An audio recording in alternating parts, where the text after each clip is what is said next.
بسم الله الرحمن الرحیم. د هرات ملي ټلویزیون درنو قدرمن لیدونکو په سلامونه مو هرکلی کوم. نن څلورنۍ چهارشنبه د 1445 هجري سپوږمیز کال د جمادی الثاني میاشتې 15 نیټه ده چې د 1402 هجري لمریز کال د لیندۍ میاشتې 29 نیټې سره سمون خوري. په سر کې د څو خبرونو سرټکي.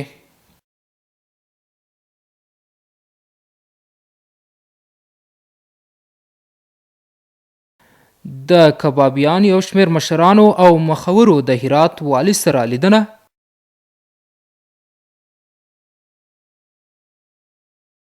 په روان کال کې د هرات برېښنا ریاست ادارې په عوایدو کې زیاتوالی.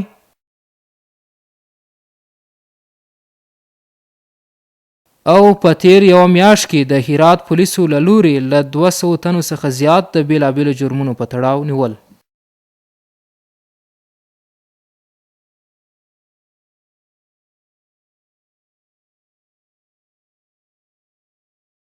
اوس هم ستاسو پام راوړم بشپړ خبرونو ته. زه محمد ولی عمر یم.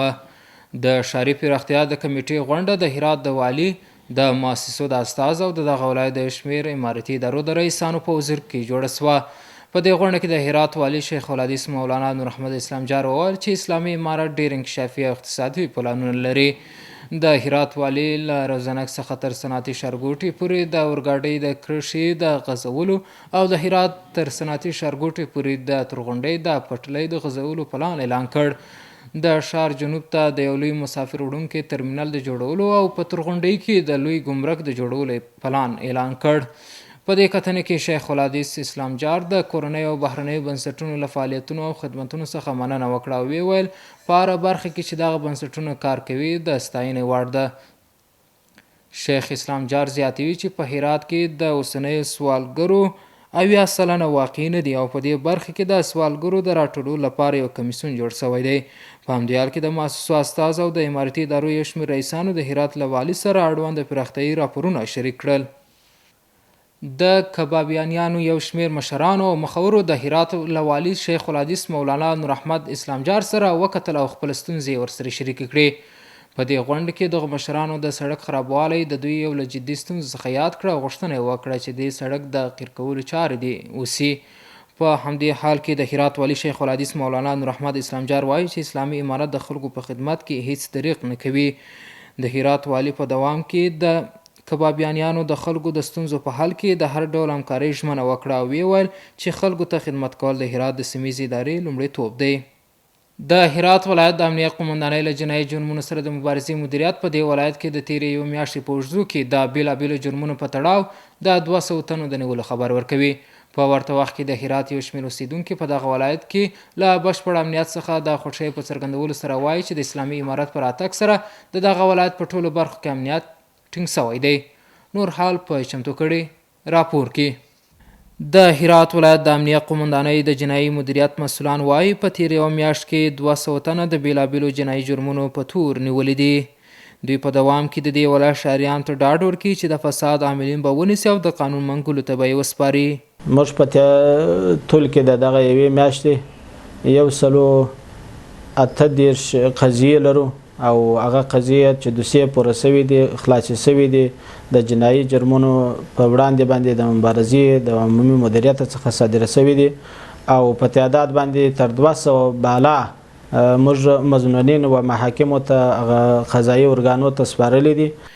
د هرات له ښاریانو څخه دغه امنیتي مسؤل بیا هم غواړي چې د امنیت په تامین کې له امنیتي ځواکونو سره همکاري وکړي او انشاءالله د امنیت په لحاظ باندې زموږ مکمل پرسونل خپل په کار باندې اخته دی.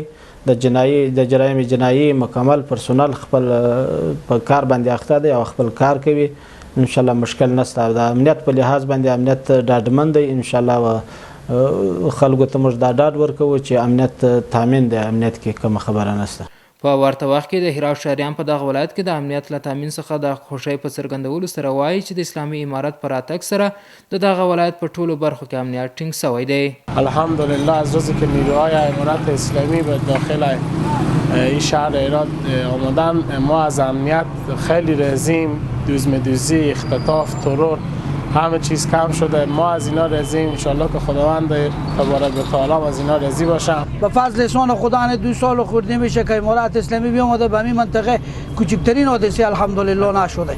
به کل فضل احسان خدا خوب امنیت داریم به هرات، به هر گوشه و کنار کمال به شای بریم، به روز بریم، به موتر، به سکل، الحمدلله آروم آرومی فضل احسان خدا. د یادولو وړ ده چې د اسلامي امارت په راتګ سره د هیواد په ټولو سیمو کې د جنایي جرمونو په شمیر کې د پام وړ کموالی راغلی او خلک په بشپړ امنیت کې ژوند کوي. د هرات د برېښنا رئیس د روان کال په اوږدو کې د راټولول شویو عوایدو د زیاتوالي اعلان وکړ. د دې ادارې مسؤلین وایي د دې ادارې عواید څه باندې 4.5 میلیارد افغانیو ته رسیدلی دي. نور حال په چمتو کړي راپور کې د هرات برېښنا شرکت په عوایدو کې زیاتوالی. د هرات د برېښنا ریاست په روان کال کې د دغه ریاست د عوایدو د زیاتوالي خبر ورکوي.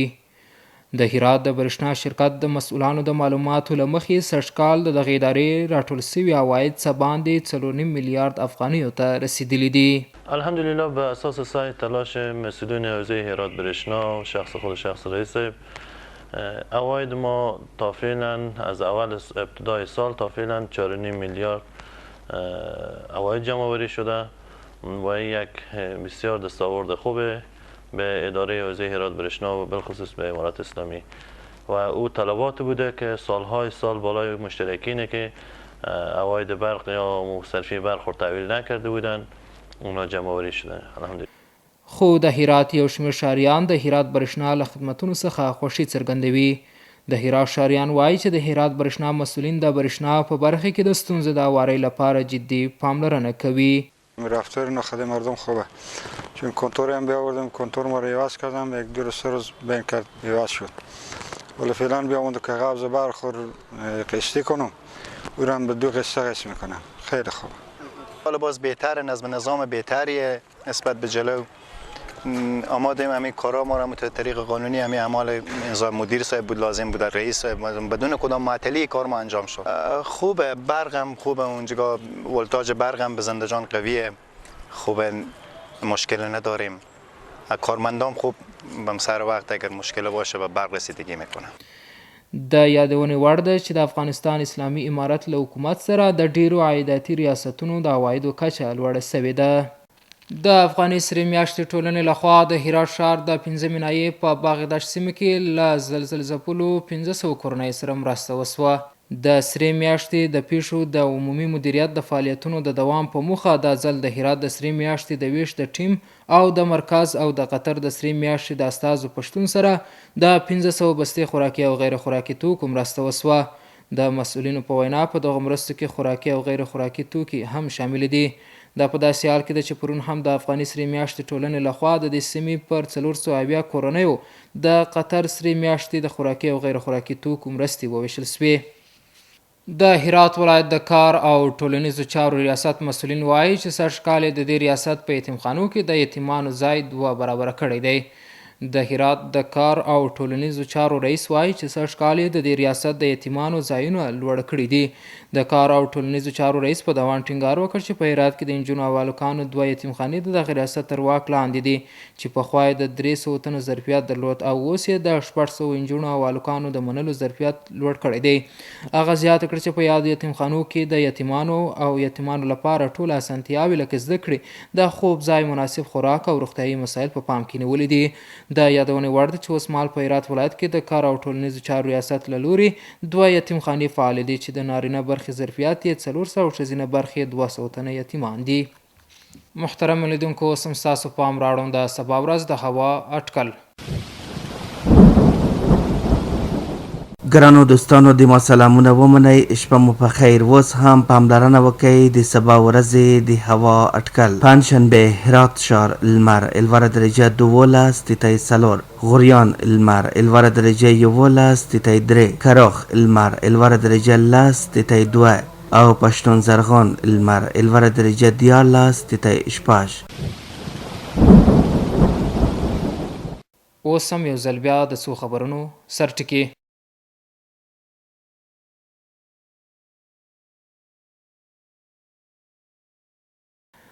د کبابیان یو شمېر مشرانو او مخورو د هرات والي سره لیدنه.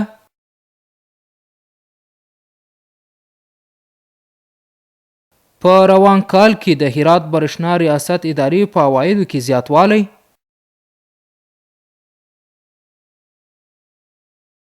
او په تیر یوه میاشت کې د هرات پولیسو له لورې له 200 تنو څخه زیات د بېلابېلو جرمونو په تړاو نیول.